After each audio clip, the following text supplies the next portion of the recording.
L-impenn bla preċedent tal-Gvern biex jindirizza l-omofobija u transfobija flimkien mal-vuċi soda ta' organizzazzjonijiet mhux governattivi f'Malta kienu l-elementi ewlenin li waslu biex għat-tielet sena konsekuttiva pajjiżna baqa' fil-quċċata tal-klassifika tal-indiċi ILGA Europe. Dan ifisser li minn 49 pajjiż fil-Kunsill tal-Ewropa pajjiżna huwa meqjus l-aqwa fejn jidħlu drittijiet tal-bniedem għal persuni LGBTIQ. b'91% Malta baqgħet fl-ewwel post qabel il-Belġju u n-Norveġġja li segwew bi 78% u 77% rispettivament. Biex fil-waqt li Malta mhux biss baqgħet fil-quċċata iżda saħħet posta, pajjiżi bħall-Olanda meqjusa progressivi u avvanzati m'għadhomx mal-ewwel 10 u marru għall-agħar. Fil-fatt, fl-analiżi tagħha l-ILGA qalet li ftit huma l-pajjiżi li qed jaraw titjib fil-klassifika. Fl-hekk imsejħa Rainbow Map 2018, ILGA Europe iddeskrivet l-impenn konsistenti tal-Gvern Malti għall-ugwaljanza akbar bħala eżempju perfett. Il-klassifika turi li Malta kienet l-unika pajjiż mill-lista li jipprojbixxi interventi mediċi mingħajr deċiżjoni informata għal persuni intersex.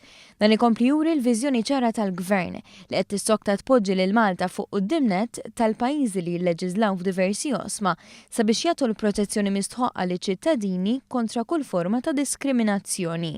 Fost l-aktar bidliet sinifikanti li elenka r-rapport hemm l-introduzzjoni ta' żwieġ indaqs, il-marka X fuq id-dokumenti uffiċjali, il-liġi dwar l-identità tal-ġeneru u l-liġi li tipprojbixxi diskriminazzjoni abbażi l-identità tal-ġeneru. B'reazzjoni l-Prim Ministru Joseph Muscat qal fuq Twitter li l-Gvern jinsab gburi bil-kisbiet li għamlet Malta fl-aħħar snin u tenna l-impenn tiegħu li jkompli jaħdem għal aktar drittijiet.